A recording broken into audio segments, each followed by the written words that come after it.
श्रीमद् भागवत महापुराण दूसरा अध्याय भगवत कथा और भगवत भक्ति का महात्म्य। श्री व्यास जी कहते हैं, शौनक आदि ब्रह्मवादी ऋषियों के ये प्रश्न सुनकर रोमहर्षण के पुत्र उग्रश्रवा को बड़ा ही आनंद हुआ। उन्होंने ऋषियों के इस मंगलमय प्रश्न का अभिनंदन करते हुए कहा। सूत जी ने कहा, जिस समय श्री सुखदेव जी का यज्ञोपवीत संस्कार भी नहीं हुआ था, सुतराम लौकिक वैदिक कर्मों के अनुष्ठान का अवसर भी नहीं आया था, उन्हें अकेले ही संन्यास लेने के उद्देश्य से जाते देखकर उनके पिता व्यास जी विरह से कातर होकर पुकारने लगे, बेटा बेटा।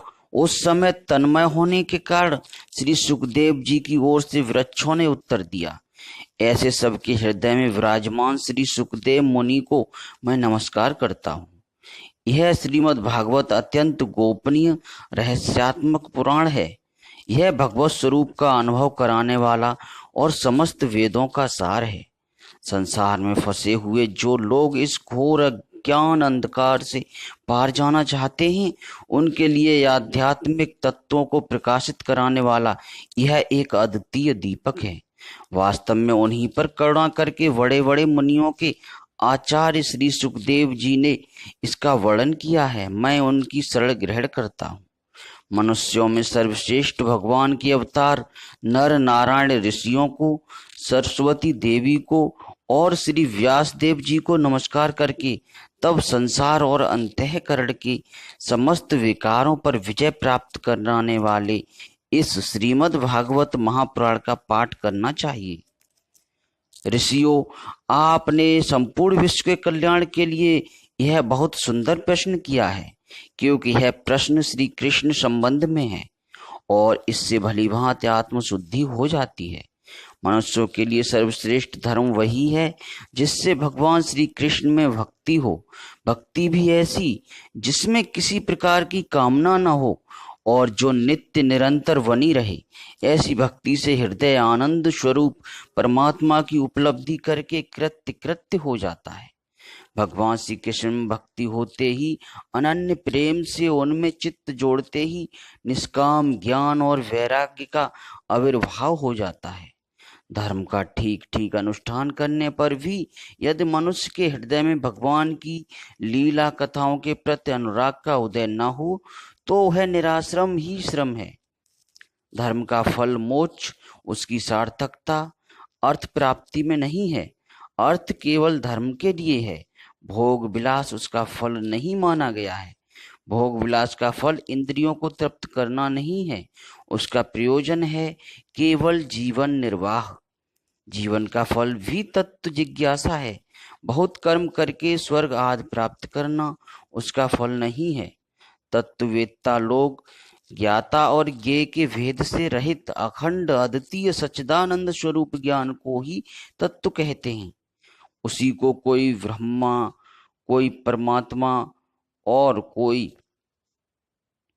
भगवान के नाम से पुकारते हैं। श्रद्धालु मुनिजन भगवत श्रवण से प्राप्त ज्ञान वैराग्य युक्त भक्ति से अपने हृदय में उस परमात्म स्वरूप परमात्मा का अनुभव करते हैं।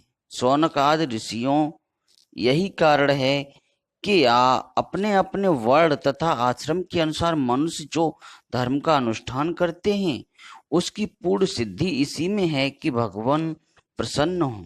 इसीलिए एकाग्र मन से भक्त वत्सल भगवान का ही नित्य निरंतर श्रवण कीर्तन ध्यान और आराधना करना चाहिए। कर्मों की गांठ बड़ी कड़ी है। विचारवान पुरुष भगवान के चिंतन की तलवार से उस गांठ को काट डालते हैं। तब भला ऐसा कौन मनुष्य होगा जो भगवान की लीला कथा में प्रेम न करे। शौनक आदि ऋषियों, पवित्र तीर्थों का सेवन करने से महत सेवा, तदनंतर श्रवण की इच्छा, फिर श्रद्धा, तत्पश्चात भगवत कथा में रुचि होती है। भगवान श्री कृष्ण के यश का श्रवण और कीर्तन दोनों पवित्र करने वाले हैं। वे अपनी कथा सुनने वालों के हृदय में आकर स्थित हो जाते हैं और उनकी अशुभ वासनाओं को नष्ट कर देते हैं, क्योंकि वे संतों के नित्य सुहृद हैं। जब श्रीमद् भागवत अथवा भगवत भक्तों के निरंतर सेवन से अशुभ वासनाएं नष्ट हो जाती हैं, तब पवित्र कीर्ति भगवान श्री कृष्ण के प्रति स्थायी प्रेम की प्राप्ति होती है। तब रजोगुण और तमोगुण के भाव, काम और लोभ आदि शांत हो जाते हैं और चित्त इनसे रहित होकर सत्व गुण में स्थित एवं निर्मल हो जाता है। इस प्रकार भगवान की प्रेममय भक्ति से जब संसार की समस्त आसक्तियां मिट जाती हैं, हृदय आनंद से भर जाता है, तब भगवान के तत्व का अनुभव अपने आप हो जाता है। हृदय में आत्म स्वरूप भगवान का साक्षात्कार होते ही हृदय की ग्रंथि टूट जाती है, सारे संदेह मिट जाते हैं और कर्म बंधन क्षीण हो जाता है। इसी से बुद्धिमान लोग नित्य निरंतर बड़े आनंद से भगवान श्री कृष्ण के प्रति प्रेम भक्ति करते हैं, जिससे आत्म प्रसाद की प्राप्ति होती है।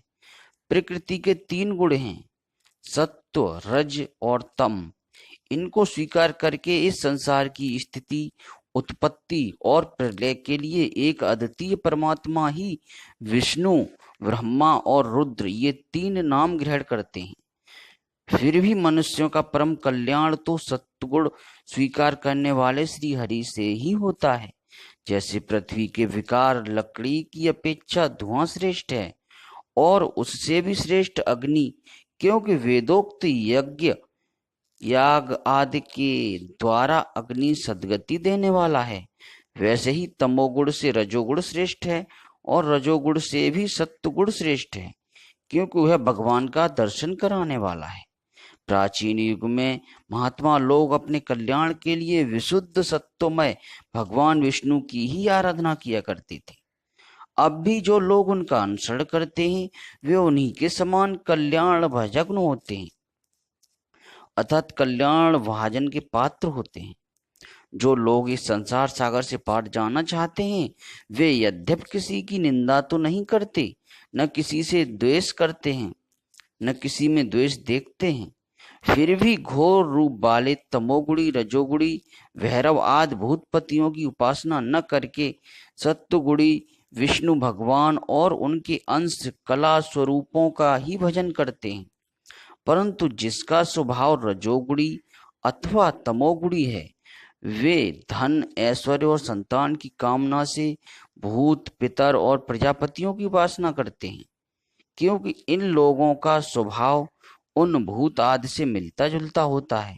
वेदों का तात्पर्य श्री कृष्ण में ही है, यज्ञों के उद्देश्य श्री कृष्ण ही हैं, योग श्री कृष्ण के लिए ही किए जाते हैं और समस्त कर्मों की परिसमाप्ति भी श्री कृष्ण में ही है। ज्ञान से ब्रह्म स्वरूप श्री कृष्ण की ही प्राप्ति होती है। तपस्या श्री कृष्ण की प्रसन्नता के लिए ही की जाती है। श्री कृष्ण के लिए ही धर्मों का अनुष्ठान होता है और सब गतियां श्री कृष्ण में ही समा जाती हैं। यद्यपि भगवान श्री कृष्ण प्रकृति और उसके गुणों से अतीत हैं, फिर भी अपनी गुणमयी माया से, जो प्रपंच की दृष्टि से हैं और तत्व की दृष्टि से नहीं है, उन्होंने ही सर्ग के आदि में इस संसार की रचना की थी। ये तत्व रज और तम तीनों गुण उसी माया के विलास हैं। इनके भीतर रहकर भगवान इनसे युक्त सरीखे मालूम पड़ते हैं। वास्तव में तो वे परिपूर्ण विज्ञान आनंद घन हैं। अग्नि तो वस्तुतः एक ही है, परंतु जब वह अनेक प्रकार की लकड़ियों में प्रकट होती है तब अनेक सी मालूम पड़ती है। वैसे ही सबके आत्मरूप भगवान तो एक ही हैं, परंतु प्राणियों की अनेकता से अनेक जैसे जान पड़ते हैं। भगवान ही सूक्ष्म भूत, तन्मात्रा, इंद्रिय और अंतःकरण आदि गुणों के विकारभूत भावों के द्वारा नाना प्रकार की योनियों का निर्माण करते हैं और उनमें भिन्न भिन्न जीवों के रूप में प्रवेश करके उन योनियों के अनुरूप विषयों का उपभोग करते और कराते हैं। वे ही संपूर्ण लोकों की रचना करते हैं और देवता, पशु, पक्षी, मनुष्य आदि योनियों में लीला अवतार ग्रहण करके सत्व गुण के द्वारा जीवों का पालन पोषण करते हैं। दूसरा अध्याय समाप्त। जय श्री कृष्ण।